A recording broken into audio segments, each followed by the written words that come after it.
Hi everyone, it's Jerry. I'm on Chess.com's Tactics Trainer, and I just got done working through about 25 or so puzzles, and from them I've selected 3 to share with you.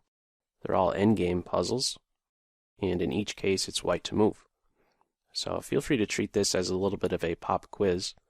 I'll simply be presenting each of these 3, asking you to pause the video, see if you can work them out, and then I'll provide the solution and any explanation that is necessary. So, again, if you'd like to, go ahead and pause the video in this first of 3, see if you can figure out the best continuation for white. Okay. With this one, it's very important to recognize a defensive resource that black has. It may at first glance appear, well, I just pushed this pawn and it can't be caught.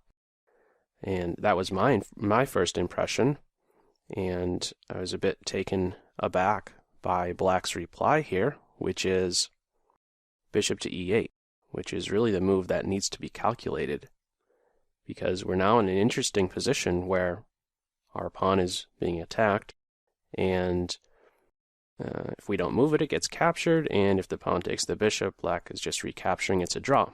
Therefore, we have to promote. And the big question at this point is, what exactly to promote to? If you go with the queen or the rook, we have a case of stalemate. Bishop's pinned. Notice the g8 square is covered, the king has the other 3. Same story with the queen. The knight is not working either. This is the rarest case, the rarest promotion. The bishop is the only one that does the job. And now the bishop has to move for black. If he stays on this diagonal, we end up having a mate in 2. It's a mate in 2 regardless of where the bishop goes, but this would be the mate in 2, bishop e7. And then bishop b5, that's game over. And if the bishop chooses to stay on this diagonal somewhere here, we have first this one quiet move, bishop f7, and then there's nothing to prevent bishop e7 mate next. And that's going to do it. So really this was the key idea, to see the defensive resource of bishop e8 and know that the only way to victory is to actually have this rarest under promotion to a bishop. Okay, let's try puzzle number 2. There we go. Once again, it's white to move. If you'd like to, go ahead, pause the video, see if you can find the best continuation for white. Okay, this one is pretty much a Zugzwang type puzzle. This is the pretty much try to impose that type of position on black, where regardless of what move they make, they have to weaken their position. They're going to allow white something. The winning continuation with this one is just looking at the forcing move. We can play first f5, and after king h6, we push g5. This has to be captured. And now after king g4, you'll note that there is only one legal move. The e7 pawn, g5 pawn, h7 pawn, and king have no legal moves, therefore g6 must be played. And now we can just bypass that pawn with f6. Now there's only one legal move. Again, having to capture. We push, and we're going to be queening king g7 or f5. We're pushing through. Well, f5, we would just move the king, but we're basically pushing through.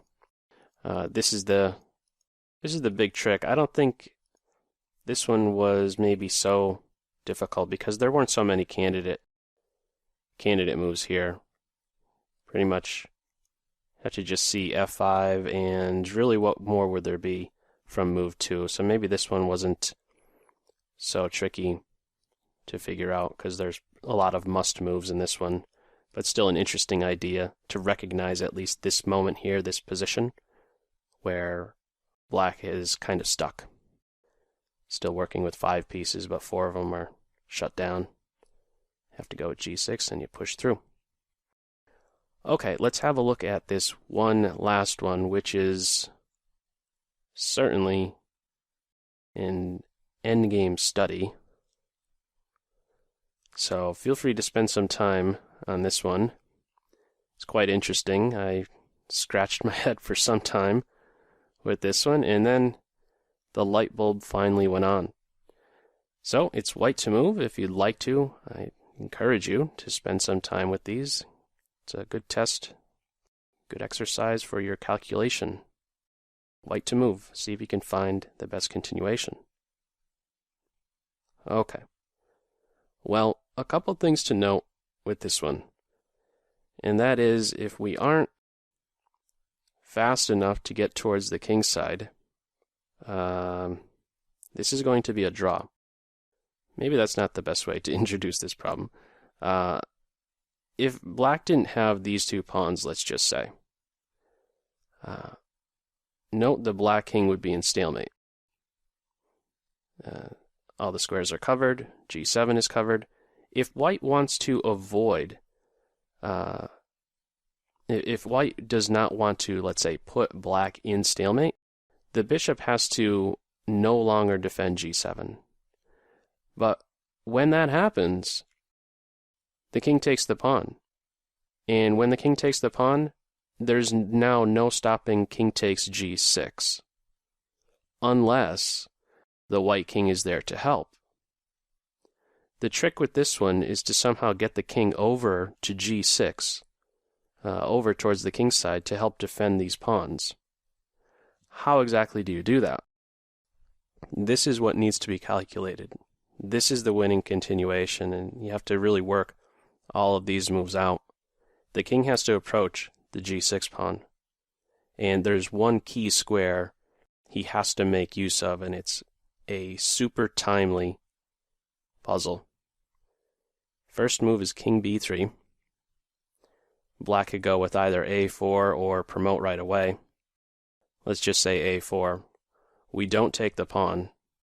Just to highlight, if we take the pawn, black would promote, we take, and it's stalemate. So we need to keep the black pawns around, and in the meantime head towards the king side. To be a bit more exact, we're heading towards a key square e5. Why is this square so important? We're going to find out soon enough. a3, king d5. There's only one legal move at this point. You have to promote. Bishop takes queen. a2. And now how do we stop the bishop from defending g7?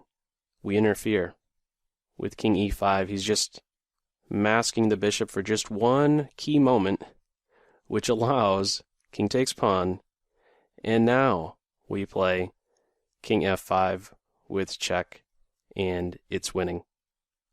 Isn't that a cool one? I really like that one. It was neat to get it when when the light bulb finally goes on and you recognize, oh, the bishop's on a1, and then we could have that little interference type idea. The king takes the pawn, and then he's over just in the nick of time to defend g6. And this is going to be winning from here. Just to, I don't know, play it out a little bit. Eventually the king has to come out, and then we're pushing through next. So, an interesting group of 3. Feel free to leave any feedback to this video, as usual. Let me know how you did with each of these 3, and I hope you got something out of it. That's all for now. Take care. Bye.